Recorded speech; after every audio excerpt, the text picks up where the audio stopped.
Queridos, ontem nós vimos os debates de Jesus no templo lá em Jerusalém, com os escribas, os fariseus, os saduceus, os sacerdotes, os herodianos, enfim, todas as seitas do judaísmo se uniram contra o Senhor Jesus, que representava uma ameaça, representava um perigo para a hegemonia religiosa e política dos judeus ali naquela região. E eles já tentam desmoralizar Jesus diante da multidão, fazendo perguntas capciosas, querendo colocar Jesus no que a gente diria, numa saia justa diante de todo o povo. Mas o Senhor Jesus responde com sabedoria, com graça, com inteligência. Seus atos desarmam os seus adversários e a grande multidão está aplaudindo e aprovando tudo aquilo que Jesus está fazendo. Mas o Senhor Jesus não estava impressionado com isso. Segunda coisa que nós vimos, segundo assunto que nós tratamos ontem, foi a profecia que ele fez de que Deus haveria de destruir a cidade de Jerusalém, haveria de derrubar o templo, não ficaria pedra sobre pedra ali, e que ele voltaria em glória. E até que isso acontecesse, a sua igreja passaria por muitas dificuldades aqui nesse mundo. O próprio mundo haveria de experimentar guerras, rumores de guerras, terremotos, fomes, pestilências. A igreja, os discípulos de Jesus seriam muito perseguidos, famílias se dividiriam. Mas, ao mesmo tempo, o Evangelho, a boa nova de que Deus salva pecadores através de Cristo, essa boa nova seria espalhada pelo mundo todo. E então, haveria um período de grande sofrimento. Lembram da analogia que Jesus usou de uma mulher grávida? Todas estas coisas que ele tinha falado era o princípio das dores, mas agora chegou o momento das contrações finais, das dores de parto realmente, que antecedem a chegada do Filho ao mundo, que é a grande tribulação que termina com o Filho de Deus vindo em glória. Os sofrimentos da grande tribulação são os estertores do mundo, os estertores, as contrações da história próxima de parir o Filho, a chegada do Filho, a chegada do Filho de Deus. E o Senhor Jesus advertiu os discípulos que eles ficassem atentos, que eles não tentassem descobrir ou imaginar quando seria a volta dele, mas que eles tivessem certeza de que ele voltaria, porque a palavra dele não haveria de passar. E, de fato, tudo que o Senhor Jesus falou aconteceu, por isso nós temos por certa a sua vinda, a profecia da sua vinda. Hoje nós iremos ver três blocos de assunto. Primeiro, os preparativos que foram feitos para a prisão de Jesus. Depois, a prisão e o julgamento dele. E, por último, a sua crucificação e a sua morte. São os 3 blocos de assunto que estão nos capítulos 14 e 15. E nós iremos, então, ver como Marcos nos registra isso, como ele coloca no Evangelho esses acontecimentos. Sempre lembrando a vocês que o Evangelho de Marcos, muito provavelmente, foi baseado no testemunho de Pedro. É o testemunho de Pedro. Ele viu, ele participou, ele escutou todas estas coisas, acompanhou estas coisas. E mais tarde, é nele que Marcos, vai ter uma menção inclusive interessante aqui sobre, provavelmente era Marcos, mas eu vou deixar para quando chegar. E Marcos, então, com base no testemunho de Pedro, escreve esse que foi o primeiro evangelho. Então vamos ver os fatos que de alguma forma prepararam a prisão de Jesus. Vamos começar aí do verso 1 e 2, quando os líderes de Israel fazem planos para prender Jesus, depois de terem sido derrotados por Jesus lá no templo, naqueles bate-boca, né? Bate-boca que tinha lá. Aí nos versos 1 e 2 está dizendo que os principais sacerdotes e os escribas estavam liderando esse movimento. Eles entenderam que deveriam prender Jesus à traição para evitar a multidão. Jerusalém estava cheia de gente porque era a festa da Páscoa, uma das grandes festas dos judeus. E não era um bom momento para prender Jesus em público, porque a multidão toda estava com Jesus, todo mundo estava maravilhado com o ensino de Jesus. Então o plano era não fazer isso durante a semana, por conta da quantidade de gente, mas numa ocasião que fosse propícia. Então, versos 1 e 2, os líderes se conluiam, eles se juntam para trair ou para pegar Jesus à traição no momento oportuno. E enquanto isso, lá em Betânia, outros desenvolvimentos estavam acontecendo. Nos versos 3 e 9, Marcos registra aquele evento em que Maria unge Jesus com um óleo caríssimo. Nós já vimos que a rotina de Jesus incluía dormir em Betânia, e lá Betânia era a residência de duas pessoas muito queridas de Jesus. A primeira era Lázaro, que tinha duas irmãs, Marta e Maria, e a segunda pessoa era Simão, uma pessoa, um leproso que Jesus havia curado. Então naquela noite Jesus estava jantando na casa de Simão o leproso. Está aí do verso 3, você já vê, não é? Dizendo, estando em Betânia, reclinado à mesa, em casa de Simão o leproso. Ele já tinha sido curado da lepra, mas é que todo mundo o conhecia como Simão o leproso, né? Na verdade ele era o ex-leproso a essa altura, Jesus o havia curado. Quando lá no meio da refeição, Maria, a gente sabe isso pelo Evangelho de João, porque Marcos aqui não diz o nome da mulher, mas o Evangelho de João diz que era Maria, irmã de Marta e Lázaro. Ela se aproxima de Jesus com um frasco com um perfume caríssimo, era um frasco de alabastro, que era um material, um recipiente muito caro, e um perfume de nardo puro, que era também um unguento caríssimo. Ou seja, naquele tempo as pessoas guardavam as riquezas em roupas, em cereais e em perfumes, em joias, debaixo do colchão, né? Pouca gente tinha acesso ao que era chamado de banco naquela época. Então isso era provavelmente as economias de Maria, alguma coisa que ela tinha guardado e que era a aposentadoria dela, alguma coisa assim, né? Que ela tinha. Mas ela pega aquilo que é tão caro, quebra o frasco e derrama sobre a cabeça de Jesus. Os discípulos, quando veem isso, ficam indignados e dizem assim, por que esse desperdício? Né? Por que Maria está desperdiçando isso? Se ela vai querer se livrar desse perfume, poderia ser vendido e o dinheiro nós poderíamos ajudar os pobres. Os discípulos não aceitam que Maria pegou aquilo e desperdiçou na cabeça de Jesus. E quem estava liderando isso era Judas. O Evangelho de João diz que foi Judas que tomou a iniciativa e que ele fez isso porque ele era o tesoureiro do grupo, ele guardava a bolsa onde as ofertas para o ministério de Jesus eram colocadas e ele roubava. Ele era um tesoureiro desonesto, ele tirava o dinheiro da bolsa, ele se valia daquilo ali. Então ele via uma oportunidade de ganhar mais dinheiro sendo desperdiçada e ele estava revoltado com aquilo. Jesus reage defendendo Maria e responde à questão da murmuração sobre os pobres. Ele diz assim simplesmente, os pobres vocês sempre vão ter com vocês, sempre vai ter pobre no mundo. E vocês podem fazer bem a eles quando vocês quiserem. Mas a mim vocês não têm sempre. E ele explica qual foi o propósito pelo qual Maria fez aquilo. Maria está me ungindo para a minha morte e o meu sepultamento. Era costume naquela época que os judeus ungiam os cadáveres antes de enrolar em pano e colocar na gruta ou na caverna que servia de sepultura. E Maria, diferentemente dos discípulos, ela já tinha entendido que Jesus ia morrer. E ela ungiu Jesus antecipadamente.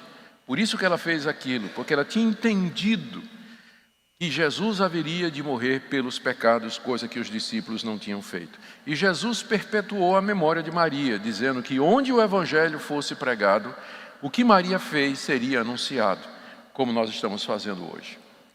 O terceiro evento preparativo para a prisão de Jesus, prisão e morte de Jesus, é o pacto de Judas.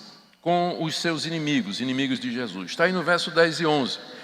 E aqui está dito que Judas Iscariotes, que era um dos 12, ele vai ter com os principais sacerdotes e para entregar Jesus. E quando os sacerdotes viram que um dos discípulos de Cristo se apresentou e disse: olha, eu sei um lugar e eu sei um momento melhor para vocês prenderem Jesus. Eles ficaram muito alegres porque era isso que eles estavam esperando. Uma oportunidade em que eles pudessem prender Jesus. Eles não sabiam do roteiro de Jesus. Eles não sabiam que Jesus às vezes ficava no Monte das Oliveiras junto com os discípulos. Tudo aquilo era meio que camuflado. Jesus e os discípulos tinham esse cuidado, mas agora Judas está disposto a entregar. Por que Judas fez isso? Ele viu que Jesus iria mesmo. Jesus estava determinado a não assumir o papel do Messias político e glorioso. Portanto, os sonhos do Messias libertador foram destruídos. Ele viu que Jesus não se importava com as riquezas, mas com os pobres. Pensando no caso de Maria, que tinha acabado de acontecer. E ele então agora desiste de Jesus e dos seus planos de ganhar alguma coisa no reino glorioso do Messias, uma vez que Jesus não está preocupado com riquezas nem glória, mas está preocupado só com os pobres. Então ele procura agora uma maneira de lucrar com Jesus. Já que ele não ia lucrar com a vida, quem sabe ele pode lucrar com a morte de Cristo. O Evangelho de Lucas e o Evangelho de João nos dizem que Satanás entrou em Judas. Satanás entrou em Judas. Isso tudo nos alerta para o fato de que Judas esteve 3 anos com Jesus, ele andou com Jesus, escutou os sermões de Jesus, conviveu com Jesus, viu os milagres que Jesus fez. Judas ressuscitou mortos, expeliu demônios, curou doentes, porque ele estava entre os 12 que Jesus mandou em missão e que receberam autoridade para realizar todas estas coisas. Mas Judas realmente não era de Deus. Judas não tinha fé verdadeira. O coração de Judas sempre foi amante do dinheiro, o ídolo, o Deus de Judas sempre foi o dinheiro. E agora Satanás entra em Judas, se apossa de Judas. E você percebe aqui que quando Satanás entrou em Judas, ele não caiu no chão, babando pela boca, esperneando, não ficou com a voz sobrenatural. Ele sai tranquilamente de noite para entregar Jesus. Estava possesso pelo próprio Satanás. Daí vocês veem que o pior tipo de possessão é esse, assintomática. Não é? Assintomática.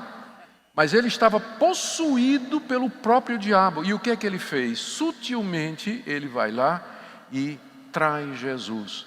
Por isso que eu creio que é descabido toda essa preocupação com gente que está possessa, que fica babando pelo canto da boca, falando em voz diferente e tudo mais. Não nego a realidade disso, mas eu não acho que é essa a intenção principal do diabo. O diabo não está tão interessado nisso. Ele está interessado realmente em corromper a fé, destruir Jesus Cristo e a sua igreja. Isso é um sintoma ou alguma outra coisa que ele faz, mas o alvo principal dele é isso que Judas está fazendo aqui. Possessão assintomática, não é? Judas procura os sacerdotes para entregar Jesus em Jerusalém e recebe promessa de que eles vão dar algum dinheiro para Judas, e Judas fica à espreita esperando o momento melhor para entregar Jesus. O quarto evento que antecede a prisão de Cristo e sua morte é a refeição da Páscoa que Jesus teve com seus discípulos em Jerusalém.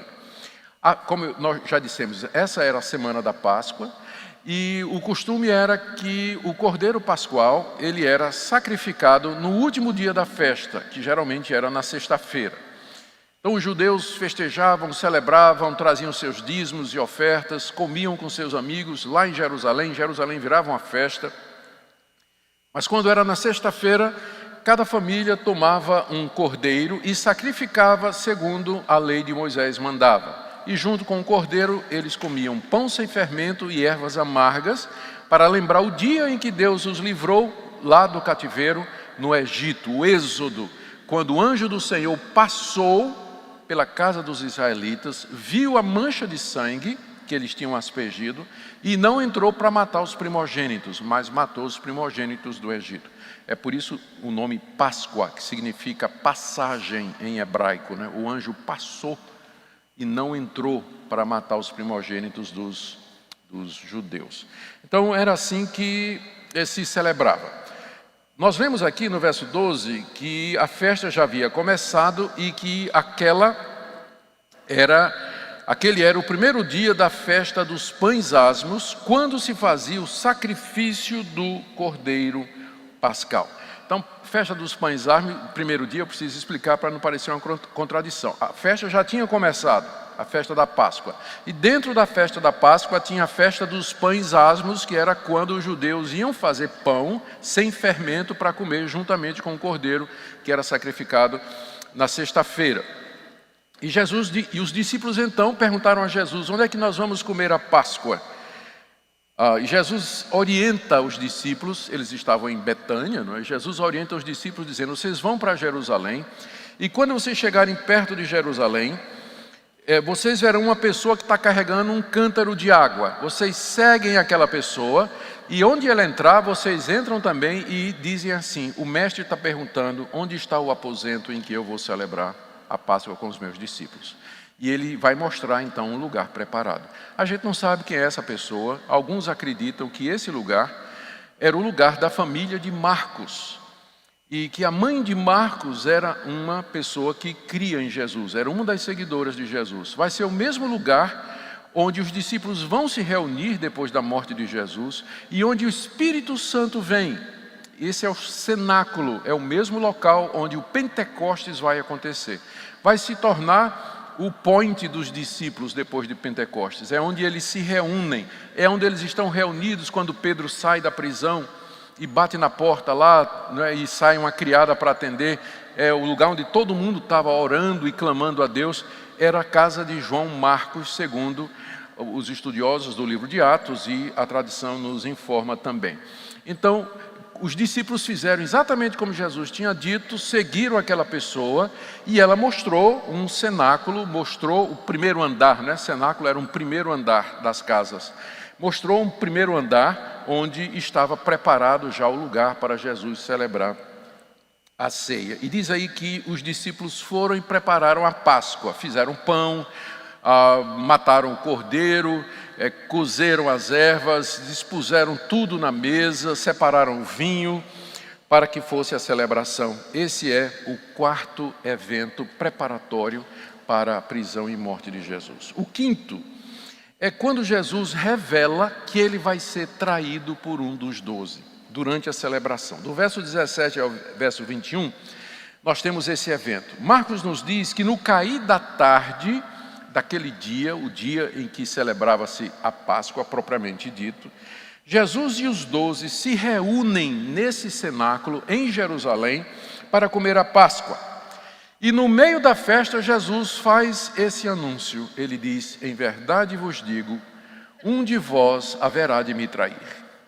Um de vocês vai me entregar aqueles que procuram me matar. E a reação dos discípulos foi: todos ficaram tristes e se aproximaram de Jesus perguntando: porventura sou eu, mestre? Sou eu que vou fazer isso? A angústia e a preocupação dos discípulos, que um deles, que talvez fosse ele, né? Cada discípulo estava pensando: será que sou eu que vou fazer isso? Chegou para Jesus perguntando isso. E a resposta de Jesus é um dos 12 que mete a mão comigo no prato. Jesus aqui está citando o Salmo 41, verso 9, que diz, é um salmo de lamento, é um salmo messiânico, onde o Messias diz que aquele que coloca a mão no prato comigo, esse é aquele que levanta contra mim o seu calcanhar. O seu calcanhar. Então Jesus anuncia isso aí, e ele diz: ai do traidor, eu vou conforme está escrito, eu vou morrer conforme a Bíblia diz, conforme a Escritura diz, mas ai daquela pessoa por quem isso acontece. Você vê aqui nessa declaração de Jesus, que se encontra no verso 20, No verso 21, o Filho do Homem vai como está escrito a seu respeito, mas ai daquele por intermédio de quem o Filho do Homem está sendo traído, melhor fora não haver nascido. Aqui nesse versículo você vê a combinação daquilo que a gente tem falado. Falamos ontem à noite, na noite de perguntas e respostas, em outras exposições, a soberania de Deus e a responsabilidade humana. Estava escrito que Jesus Cristo haveria de morrer. Havia sido decretado por Deus antes da fundação do mundo. Mas isso não tira a responsabilidade de Judas. Ai daquele por quem eu estou sendo traído. Era melhor ele não ter nascido. Vocês percebem as duas coisas juntas aqui no mesmo versículo. Dois lados da mesma moeda. A soberania de Deus agindo através dos atos humanos e responsabilizando os homens pelas atitudes que eles tomam. Deus é soberano e o homem é responsável. Essas coisas andam absolutamente juntas e aquilo que Deus uniu, que o homem não separe. Se você tenta negar uma, você vai cair num erro. Se você tenta negar outra verdade, você vai cair em outro erro. Nós temos que manter as duas verdades juntas, como a Bíblia mantém. Eu vou porque está determinado por Deus que eu vá. Mas ai da pessoa através de quem a minha traição, a traição que vai me entregar à morte, vai acontecer. Aí nós temos o sexto evento. E só um detalhe, né? Só um detalhe aqui, está dito, né, no Evangelho de João que Judas também chegou para Jesus e perguntou: porventura sou eu? E Jesus disse: tu dissestes. Bom, aqui nós vamos para o sexto evento preparatório, que é a instituição da ceia. Durante a Páscoa, a celebração, a festa, lá no cenáculo, verso 22 ao verso 26, enquanto eles estavam comendo, e é provável a essa altura que Judas já tivesse saído, porque Lucas diz que Satanás entrou em Judas e ele saiu. Jesus inclusive disse a Judas: o que você tem que fazer, faz depressa. João diz que Jesus disse a Judas isso, e Judas então saiu e era noite, já tinha escurecido. Ele sai e era noite. E então, a maioria dos estudiosos considera que Judas não estava mais aqui, quando Jesus celebra a ceia com os seus discípulos. É provável que Judas já tinha saído na noite para entregar a Jesus. Jesus então, ele transforma a Páscoa na ceia. Ele explica aos seus discípulos qual era o significado da Páscoa. Qual era o significado da Páscoa? Ele toma o pão asmo, que era pão sem fermento, parte, distribui entre os discípulos e diz: tomai e comei, isto é o meu corpo que é dado por vós, fazei isso em memória de mim. E depois Jesus tomou o cálice com vinho e, tendo dado graças, deu aos discípulos, todos beberam, e ele diz: este é o meu sangue, sangue da nova aliança, derramado em favor de muitos. Aqui o Senhor Jesus Cristo fala claramente da sua morte propiciatória. Ele já tinha falado antes de que ele ia morrer, e ele já tinha dito que ele ia dar sua vida em resgate por muitos. Mas é aqui nesse momento que Jesus fala mais claramente da sua morte aos seus discípulos. Ele fala que a Páscoa simboliza e representa a sua morte. O pão, o seu corpo, e o vinho, o seu sangue, que seria derramado, nas palavras do próprio Jesus. Ele é o sangue da nova aliança derramado em favor de muitos. O sangue dele ia ser derramado em favor, para benefício de muitos, para perdão de pecados de muitos, para a redenção de muitos, para a salvação de muitos. Era isso que ia acontecer. Ele fala da dimensão futura do reino no verso 25. Ele diz: jamais beberei do fruto da vide até aquele dia em que o hei de beber novo no reino de Deus. Essa declaração que Jesus faz aqui, ela mostra a tensão que havia no ensino de Jesus. Ele começou o seu ministério dizendo: arrependam-se porque chegou o reino de Deus. Mas agora ele fala do reino de Deus como sendo uma dimensão ainda futura. Ele diz: eu não mais vou comer com vocês, só quando o reino de Deus vier. E é interessante que ele, quando deu a oração do Pai Nosso, ele disse que os discípulos deveriam orar assim: venha o teu reino. Então você percebe esse conflito, essa tensão no ministério de Jesus sobre o reino de Deus. Por um lado, o reino de Deus já veio com ele, o rei estava aqui, Jesus já veio. E por isso que ele dizia: o reino de Deus está aqui, está próximo, tão próximo que vocês podem entrar, arrependam-se e creiam no Evangelho, para você entrar no reino de Deus. Mas aí ele também diz: orem para que venha o reino de Deus. E aqui ele diz: eu só vou participar do pão e do vinho outra vez no reino de Deus, quando o reino de Deus vier na sua plenitude. Os estudiosos, então, para explicar isso aqui, eles falam do chamado já e ainda não. O reino de Deus já veio quando Cristo veio a esse mundo, mas ainda não na sua plenitude. É o já e ainda não. É por isso que nós somos salvos, mas ainda pecamos. É por isso que o diabo foi derrotado, mas ele ainda está ativo. É por isso que nós fomos salvos do poder da morte, mas ainda morreremos. Então é o já e o ainda não, e a gente vive nessa tensão. Cristo lhe perdoou, mas você continua um pecador. Cristo ressuscitou dos mortos por você, mas você ainda vai morrer. O diabo já foi vencido, mas ele continua ativo. O crente está preso na tensão entre esses dois mundos. Há uma superposição do mundo futuro ao mundo presente. E a gente vive aqui nessa superposição. Tem coisas que pertencem a esse mundo, nós somos fracos, pecadores, mortais e nós vamos morrer. Mas também tem coisas que pertencem ao mundo vindouro. Nós conhecemos a paz, fomos perdoados, fomos reconciliados, temos comunhão com Deus, participamos da santidade de Deus aqui nesse mundo.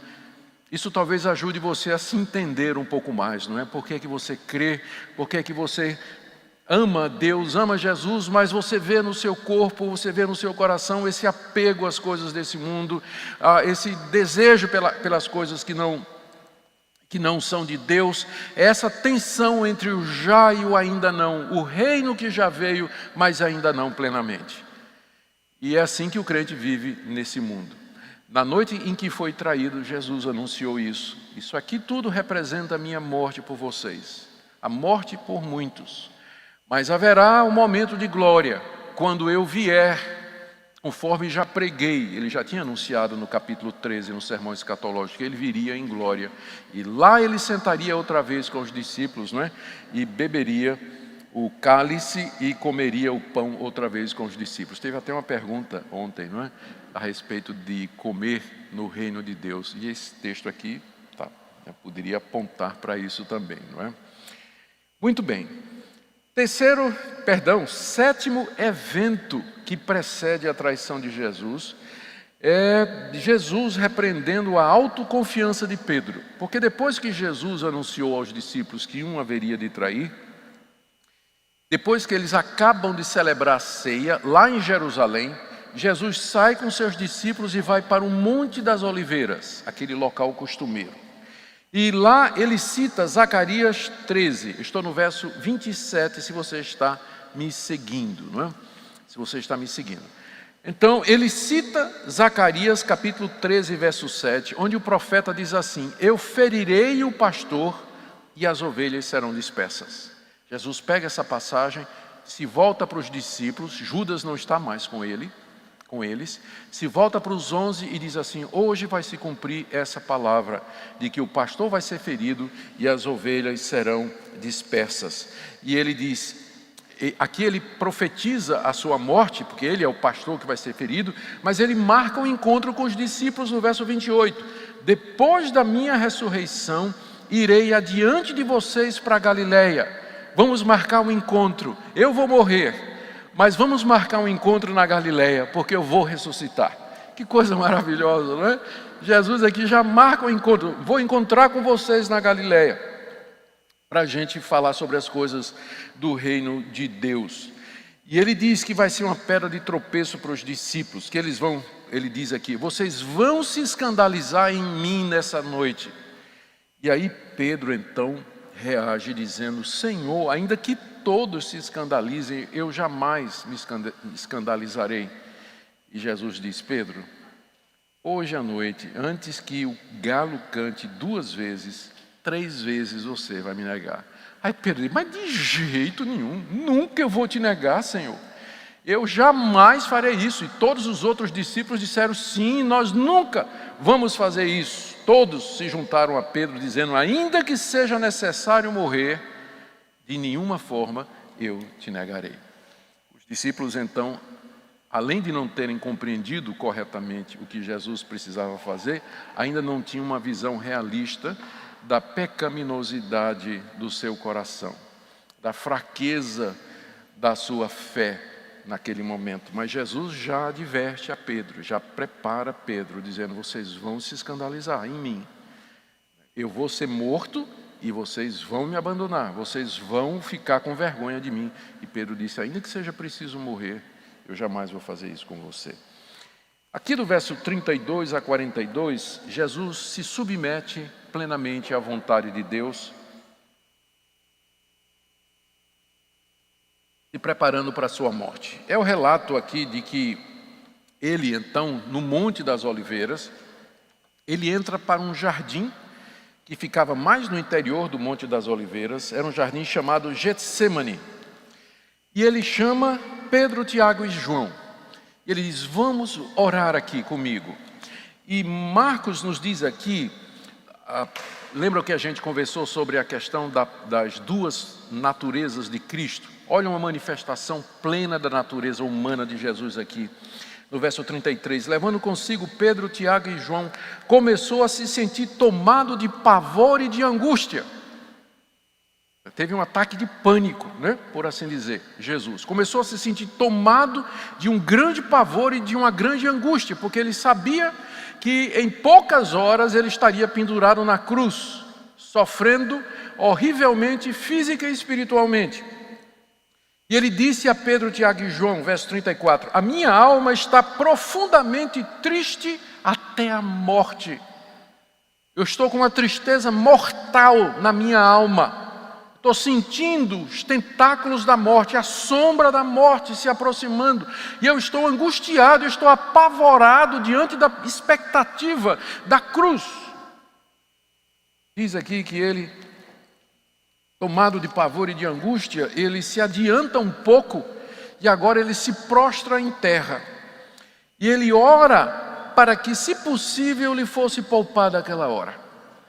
Ele pede ao Pai, ele clama ao Pai 3 vezes, a oração é essa: Abba, paizinho em aramaico, Abba, Pai, tudo te é possível. O Senhor pode arrumar um outro plano, um outro meio de realizar a redenção desses que o Senhor amou antes da fundação do mundo. Tudo é possível. Então passa de mim esse cálice. O cálice aqui é a morte na cruz. Não me dê esse cálice para beber, mas não seja o que eu quero, mas sim o que tu queres.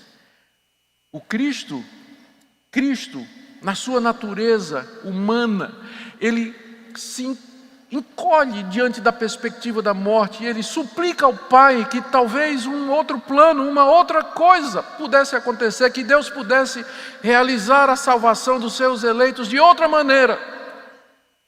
Mas no final ele diz: mas se for a tua vontade, que seja feita a tua vontade e não a minha.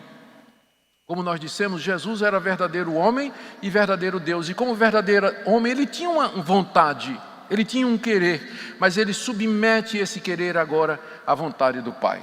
Que não seja feita a minha vontade, mas a tua vontade. 3 vezes Jesus ora dessa maneira. E a gente sabe qual foi a resposta do Pai: não. Eu não vou livrar você. Esse é o plano, esse é meu projeto, é isso que nós planejamos antes do mundo existir, e eu não vou livrar você desse sofrimento. Você terá de beber o cálice que lhe foi apontado antes da fundação do mundo. Jesus se levanta ali da oração e vem ver os seus discípulos, e o que é que Pedro está fazendo? Dormindo.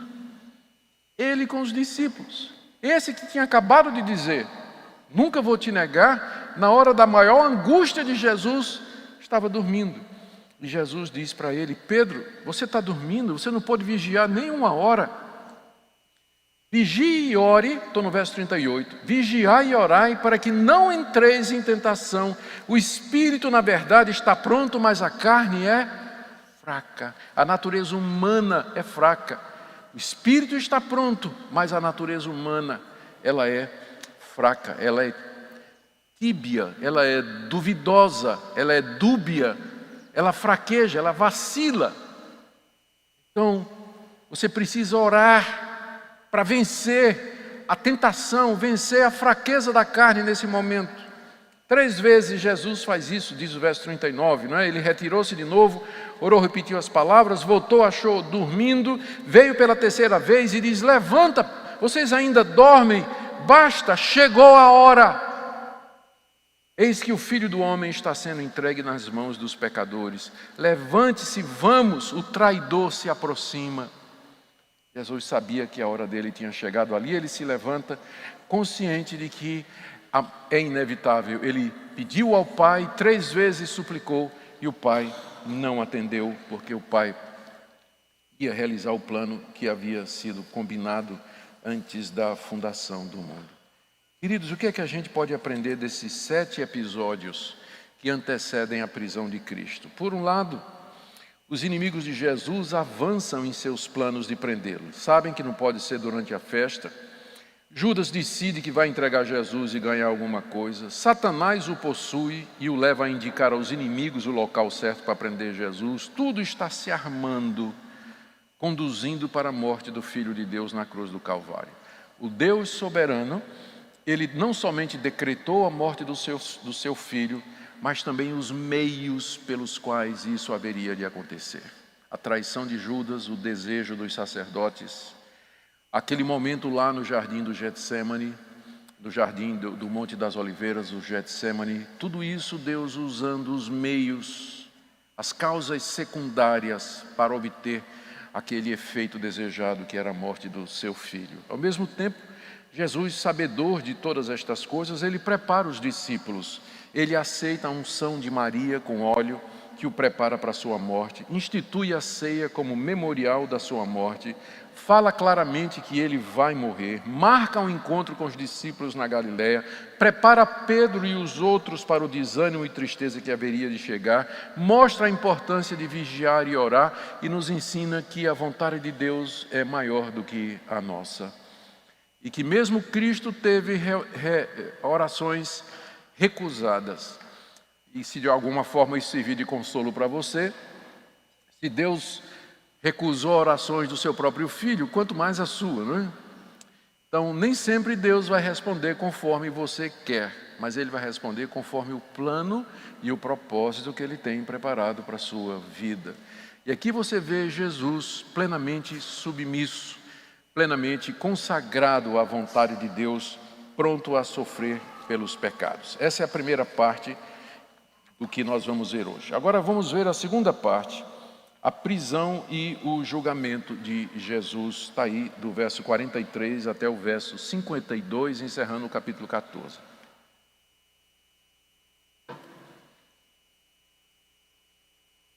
Do verso 43 em diante, verso 43 em diante, Marcos registra o momento da prisão de Jesus. Judas chega lá no jardim. Judas sabia que lá era o local onde Jesus ia se reunir, porque ele esteve lá com Jesus durante toda aquela semana. Então agora Judas chega com uma escolta no jardim, com soldados que vieram com armas, varapaus, cacetetes. Era uma escolta que tinha sido cedida pelos sacerdotes e pelos líderes religiosos. E Judas tinha combinado com eles que indicaria quem era Jesus com um beijo. Provavelmente porque estava escuro, era de noite, os soldados não sabiam quem era Jesus. Então Judas disse: eu vou dar um beijo naquele que é. E Judas se aproxima de Jesus e beija Jesus. E os evangelhos dizem, os outros evangelhos, que Judas se aproxima de Jesus e o beija, e Jesus pergunta: ô Judas, com um beijo você trai o filho do homem. Então, logo que ele chegou, e a hipocrisia de Judas, né, aproximou-se de Jesus e disse: mestre.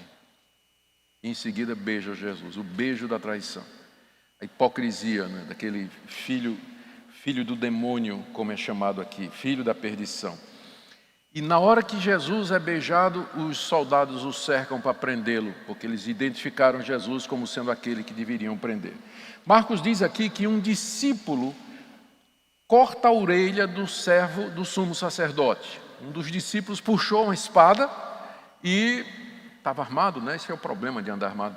Ele puxa uma espada e reage e corta a orelha de um dos servos do sumo sacerdote. O Evangelho de João diz que foi Pedro. Marcos não disse nada, já que ele baseou o testemunho já que ele está escrevendo o Evangelho com base no testemunho de Pedro, talvez não quis entregar Pedro, né? Ele diz apenas que um discípulo fez isso, mas João entrega. Diz que foi Pedro. E diz ainda que o nome do servo era Malco e que Jesus cola a orelha dele de volta e diz: Pedro, mete a espada na bainha. Mete a espada na bainha. Depois disso, Jesus se volta para a trupe toda e pergunta por que daquilo tudo. Porque durante a semana Jesus estava no templo ensinando abertamente. Por que eles tinham vindo prendê-lo de noite ali, sorrateiramente, como se ele fosse um marginal? Mas Jesus disse: mas isso é para que se cumpra as Escrituras. E aí todos os discípulos fogem. Aqueles que tinham jurado que iam para a morte com Jesus, mas não abandonariam, todos os 11 discípulos saem correndo e deixam Jesus ali preso pelos soldados. Aqui tem um detalhe curioso, eu queria que você visse aí, no verso 51 e 52. Os soldados prenderam Jesus e agora descem ao Monte das Oliveiras e entram em Jerusalém para levar Jesus para ser julgado. E Marcos diz aqui que seguia um jovem coberto unicamente com um lençol e lançaram-lhe a mão, mas ele, largando o lençol, fugiu desnudo, fugiu nu. Então, só o Evangelho de Marcos relata isso. Qual o propósito disso aqui, né? Tinha um jovem que estava acompanhando, né, encoberto num lençol, aí os soldados devem ter se voltado assim, dizer: ó, esse aqui deve ser um deles também. Aí ele, só que na fuga ele deixou cair o lençol, né, e foge pelado pelas ruas de Jerusalém. Alguns acham que esse jovem é o próprio Marcos. É o próprio Marcos, porque só isso explicaria o porquê dessa referência no Evangelho de Marcos. Não tem Mateus, não tem Lucas, não tem João, e não tem propósito, né? Eu não consigo encontrar uma aplicação teológica disso aqui, né? Eu não sei. Então, alguns acham que é o jovem Marcos, que mais tarde vai, aqui a essa altura ele já estava interessado em Jesus, mas ainda não tinha se convertido, mais tarde vai se converter e vai ser de grande auxílio para o apóstolo Paulo e para o apóstolo Pedro. Muito bem, vamos agora, então nós estamos vendo aqui a prisão e a morte de Jesus. Jesus é levado para o Sinédrio, está aí do verso 53 até o verso 65. O Sinédrio era o conselho dos anciãos, que representava a autoridade máxima em questões religiosas e civis para o povo de Israel, particularmente ali na Judeia e em Jerusalém. Tinha membros do Sinédrio como Nicodemos, José de Arimateia, que são mencionados no Evangelho. Eles eram os anciãos do povo. Então eles marcaram a reunião, eles estavam esperando, né? Judas tinha dito onde era, e eles então já estavam reunidos lá na casa do sumo sacerdote, simplesmente aguardando a chegada de Jesus. Todo o Sinédrio estava lá. E juntamente com eles estavam os sacerdotes. E Pedro tinha seguido Jesus de longe até o pátio. O Evangelho de João diz que João estava também e que João conhecia, tinha amigos lá na casa do sumo sacerdote, por isso deixaram eles entrar. Pedro e João entram seguindo Jesus até a casa do sumo sacerdote. E Pedro fica ali se aquentando, né? Estava frio de noite. E uma das servas do sumo sacerdote reconhece Pedro, e Pedro vai negar Jesus 3 vezes. Mas antes, deixe-me aqui terminar essa parte de Jesus diante do Sinédrio. Jesus é levado para dentro, lá está o Sinédrio, e aí eles agora têm que se reunir para achar uma razão para entregar Jesus aos romanos, porque os judeus, como eles eram um povo dominado, estavam debaixo da autoridade de Roma, eles não tinham autoridade para executar a pena de morte. A pena de morte quem executava eram as autoridades romanas. Então o que eles faziam? Eles chegavam para Pilatos e diziam, olha, esse aqui é um traidor, esse aqui é um assassino, esse aqui nós apanhamos fazendo isso, então você julgue.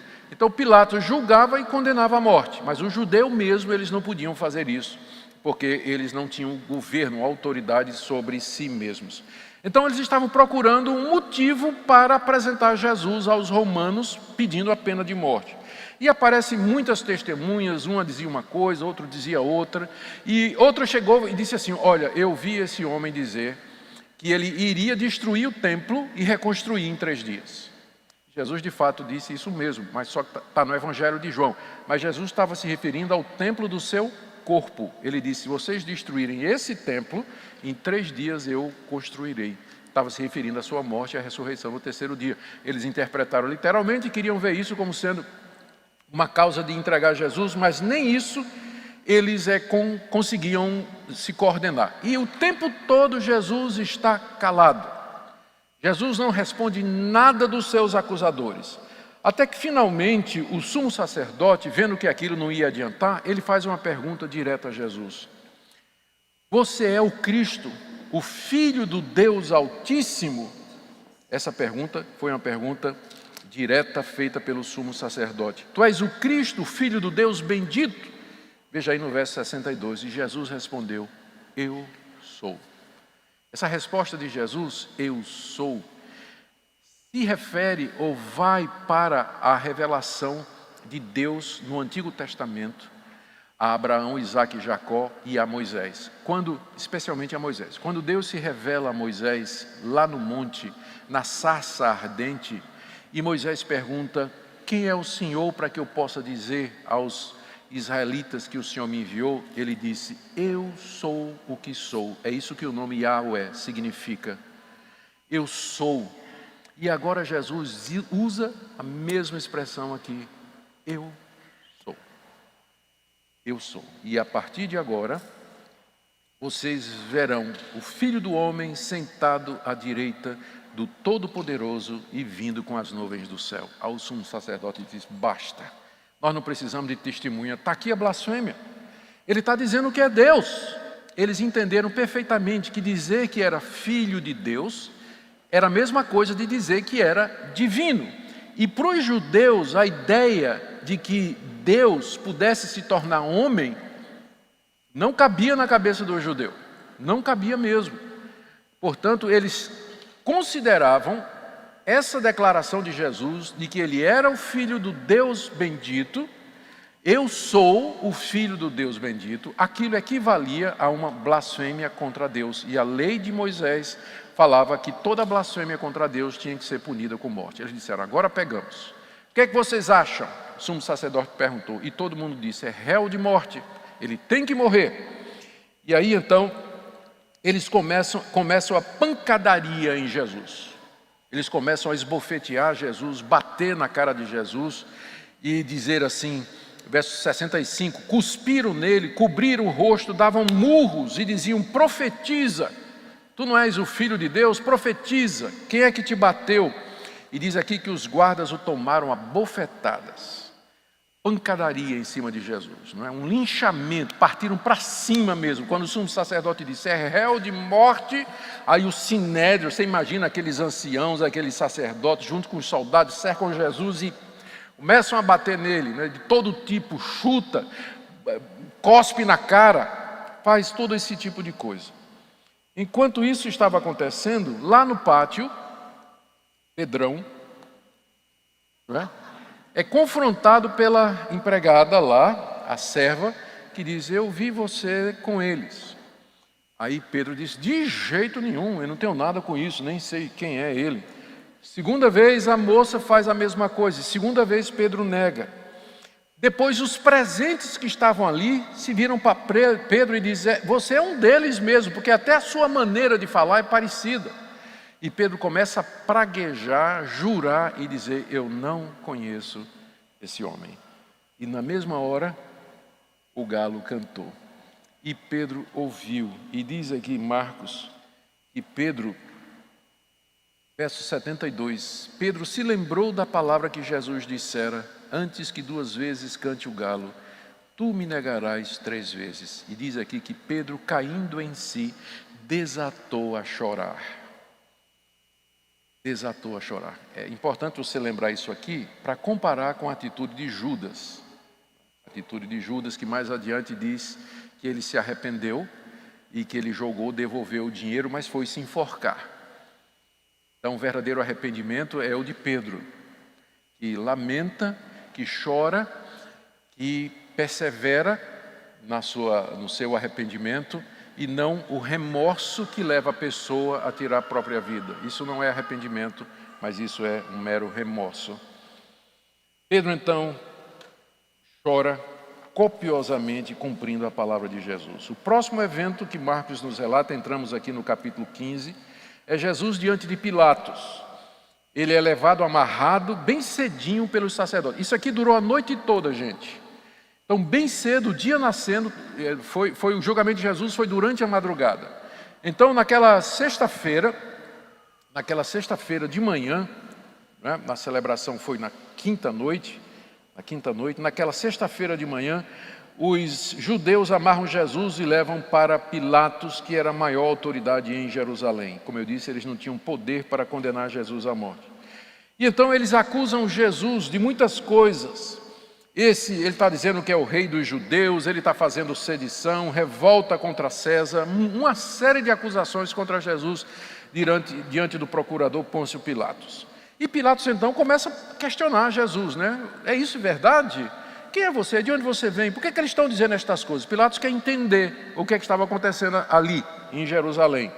Mas Jesus não responde nada de Pilatos. Apenas João vai dizer que numa certa altura, Jesus responde Pilatos, né? Quando Pilatos diz assim: você não responde nada? Você não sabe que tem um poder para tirar a sua vida? E Jesus responde: você não teria poder nenhum se do alto não tivesse sido dado a você. Você só vai me entregar à morte porque alguém maior do que você lhe deu autoridade para isso. Fora isso aí, Jesus silencia diante dos seus acusadores e das perguntas de Pilatos. Era costume naquela época, por ocasião da Páscoa, Pilatos soltar um preso que fosse do agrado dos judeus. O costume que era o tipo saidinha, né? Uma saidinha de Natal. Só que era uma saidinha permanente. Ele liberava um preso conforme os judeus pediam. Pilatos, Marcos diz aqui, percebeu que os judeus tinham entregado Jesus por inveja. Por inveja. E era mesmo, essa era a razão. Eles tinham medo de Jesus, medo de perder a posição, porque a popularidade de Jesus era muito grande. Jesus fazia sinais e prodígios, Jesus tinha uma sabedoria que calava a boca de todo mundo. Jesus estava questionando o que eles estavam fazendo, confrontando. Então eles tinham medo de Jesus e tinham ciúmes, inveja do poder que Jesus tinha de aglutinar as massas. Por isso é que eles entregaram Jesus a Pilatos. Pilatos percebeu isso. Então Pilatos não queria prender Jesus, não queria matar Jesus. E ele então pensou: eu vou usar esse estratagema aqui, já que está na hora de soltar um preso. E aí chegou para os judeus e disse: olha, eu estou, né, é costume, a multidão inclusive estava pedindo, né? Eu vou fazer o seguinte, eu vou soltar o rei dos judeus. Né? Tem aqui 2 presos, tem Barrabás e tem esse Jesus que vocês estão trazendo aqui. Então eu vou soltar esse Jesus aqui como é costume e fica tudo resolvido. Os sacerdotes, quando viram que Pilatos não queria condenar Jesus, aí começou a fazer pressão, né? Começou a fazer pressão para a multidão. Começou a insuflar as multidões. Não esse, mas Barrabás. Barrabás era um assassino que num levante tinha matado alguém lá em Jerusalém. E estava preso e era condenado à morte. A multidão gritou: não esse, queremos Barrabás, solta-nos Barrabás. Solta-nos Barrabás. E Pilatos disse: então, Mas qual o crime que esse aqui fez? Esse aqui não cometeu crime nenhum. Não, mas nós queremos Barrabás. E o que é que eu vou fazer com esse aqui? Crucifica-o. Crucifica a multidão que no início da semana tinha gritado: Hosana, bendito que vem em nome do Senhor, é a mesma multidão que grita agora: crucifica-o, crucifica-o, fora com esse aqui, solta-nos Barrabás. E então Pilatos diz: então que o sangue dele seja sobre vocês. E Mateus diz que a multidão disse: sim, que o sangue dele esteja sobre nós. E aí então Pilatos o entrega a Jesus para que fosse morto. E aí o que é que acontece? Os soldados, Pilatos manda açoitar Jesus e crucificá-lo. Os soldados pegam Jesus, levam para o pretório. O pretório era o local da guarda pretoriana, que era a guarda pessoal de César e, portanto, de Pilatos também. E lá no pretório, os soldados zombam de Jesus, cobrem ele com púrpura, põem uma coroa de espinho na cabeça, um pedaço de pau na mão, fazem dele um espantalho, uma figura, e se ajoelham zombando diante de Jesus: você não é o Filho de Deus, não é? Então, que você não é o Rei dos Judeus. E batem na cabeça de Jesus com aquele cetro, tiram a púrpura e levam Jesus para fora para ser crucificado. Do verso 21 a 32, nós lemos a respeito da crucificação de Jesus, que vai ser a última parte do que nós vamos falar aqui. Queria que você acompanhasse com atenção, porque tem detalhes aqui que são importantes de observar. Quando os soldados tiram Jesus do palácio de de Pilatos, para levá-lo para ser crucificado, e as crucificações aconteciam fora da cidade de Jerusalém, num monte chamado Gólgota, que quer dizer caveira, só lembrando que esse tipo de morte era uma morte extremamente dolorosa, que era reservada para criminosos vulgares, odiosos e que eram considerados de alta periculosidade. Outros presos condenados à morte, eles tinham direito a uma morte mais amena, como por exemplo morrer decapitado, muito mais rápido, indolor. Foi assim que Paulo morreu, porque Paulo era cidadão romano. O cidadão romano não podia ser crucificado. Se ele fosse condenado à morte, ele morria pela espada.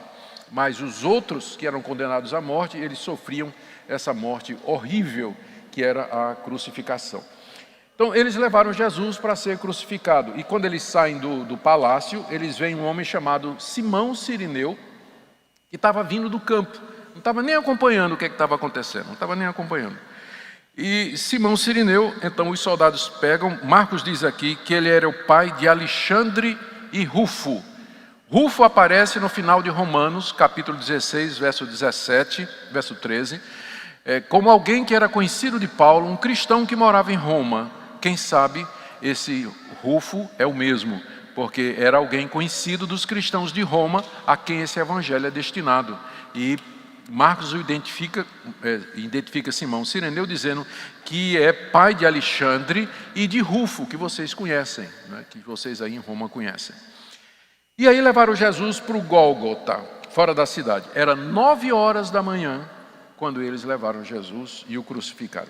Veja a sequência dos eventos narrada por Marcos e as escrituras que foram cumpridas. Aqui vai seguir-se um roteiro bem planejado, bem elaborado, com o objetivo de cumprir várias profecias a respeito da morte de Cristo. Diz aqui que os soldados o crucificaram e perfuraram as mãos e os pés, penduraram numa cruz e elevaram, e que aí o deram, antes disso eles deram vinho com mirra para Jesus. Era um anestésico que era dado para que o condenado crucificado ele pudesse aguentar mais tempo na cruz, para aumentar o seu sofrimento.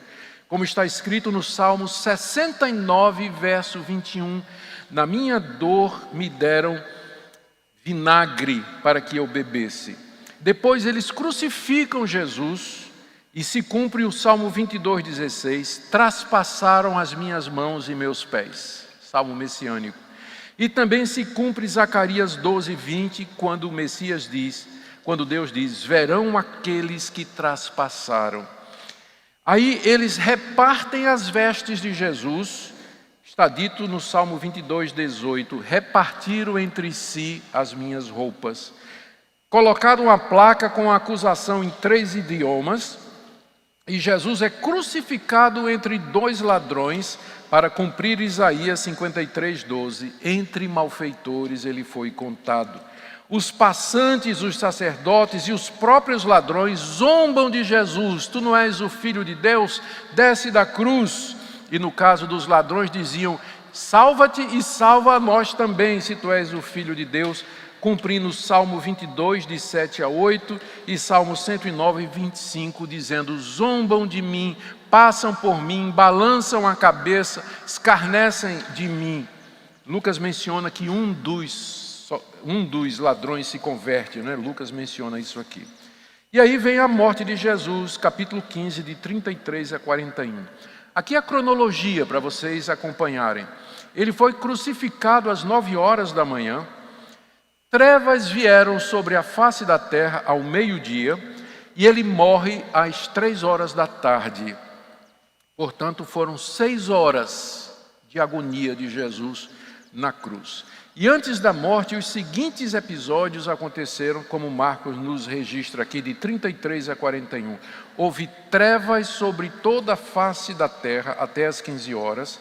Jesus grita em aramaico: Eli, Eli, lema sabachthani, ou lama sabachthani, que significa: Deus meu, por que me desamparastes?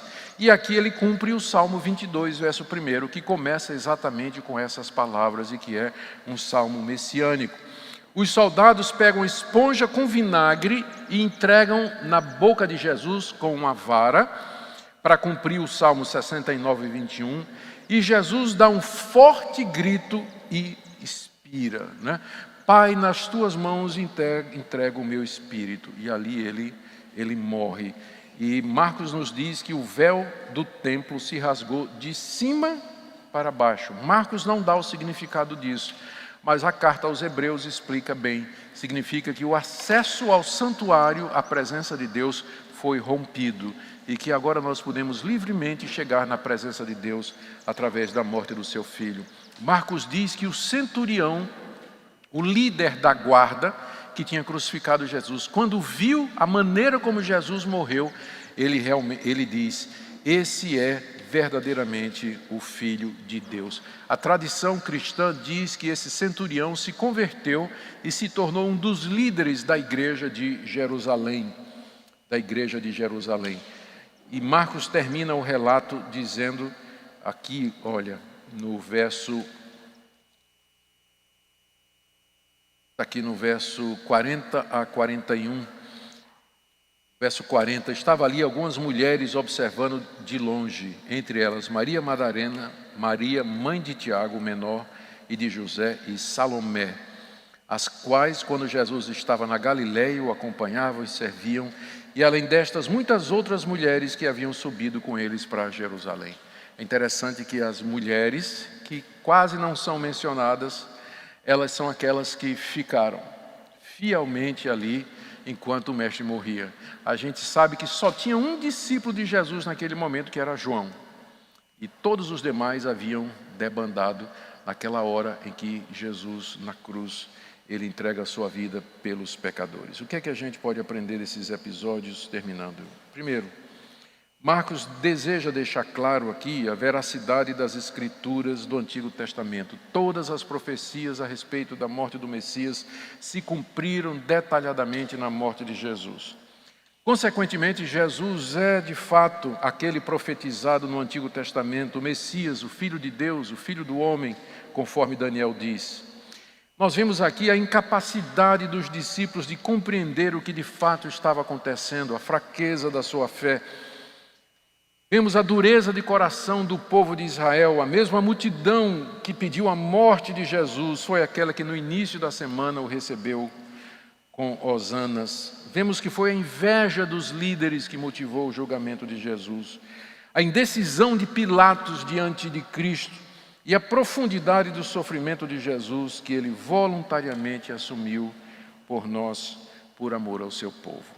O quadro vai ficando cada vez mais completo. Nós dissemos, se você olhar esses episódios, à luz do que a gente vem estudando toda essa semana, nós começamos essa semana com o segredo messiânico. Quem é Jesus? Quem é essa pessoa extraordinária? Era a pergunta que todo mundo fazia. Os líderes, a multidão, o rei Herodes. Quem é essa pessoa que faz sinais, prodígios, expele demônios, cura cegos, aleijados? Quem é esse que perdoa pecados, mas ao mesmo tempo quebra o sábado, quebra a tradição dos anciãos, se junta com pecadores, com publicanos? Quem é essa pessoa? Os próprios discípulos sabiam que Jesus era diferente, que Jesus era o Messias, era o grande esperado líder de Israel. Mas entendem Jesus à luz das categorias escatológicas do judaísmo, um Messias glorioso, político, triunfante, militarmente vencedor. Eles não compreendem quando Jesus começa a dizer: eu vou para Jerusalém morrer, eu vou ser traído. Pedro chega mesmo a confrontar Jesus, dizer: isso não vai acontecer, a ponto de Jesus dizer: sai, Satanás, sai da frente. Você não entende das coisas de Deus, mas das coisas dos homens. E agora a identidade messiânica é plenamente revelada. Jesus é o Filho de Deus, aquele prometido. Nos profetas, ele primeiro tinha que morrer para redimir o seu povo de um cativeiro pior do que o cativeiro romano, que era o cativeiro ao pecado, à condenação e à morte. Ele voluntariamente se oferece como substituto do povo de Deus na cruz. Ele assume o lugar do pecador ali na cruz e verte o seu sangue para remir pecadores. É isso que ele veio fazer. Ele veio servir, ele veio dar a sua vida. Ele veio morrer para o seu povo. Nós vemos como todo esse intrincado, esse emaranhado de acontecimentos tinha a mão de Deus por detrás, guiando cada detalhe, cada evento, sem que impedisse as escolhas e as decisões livres e voluntárias de Judas, dos discípulos, de Pedro, do sumo sacerdote, de Pilatos, da multidão, de todos eles que gritavam e diziam: crucificam. Nós nos curvamos diante desse Deus sábio, poderoso, santo, amoroso, e adoramos e servimos ao Senhor Jesus, que passou por tudo isso, para que você pudesse estar aqui hoje, para que você pudesse ter perdão dos seus pecados e para que você pudesse seguir a Jesus de todo o seu coração. Amém? Vamos orar. Bendito Deus, nós estamos diante da Tua palavra, do relato da crucificação e morte do Teu Filho. E nós nos curvamos diante dEle agora, declarando que Ele é Senhor, que Ele é o único mediador entre Deus e os homens, declarando que Sua morte é eficaz, completa e efetiva para livrar pecadores, e que nenhuma gota do Seu sangue foi derramada em vão. O povo de Deus será redimido completamente, até o último deles. Te damos graças, ó Pai, e pedimos um restante de dia abençoado, por amor de Jesus, por meio de quem todas as coisas são. Amém.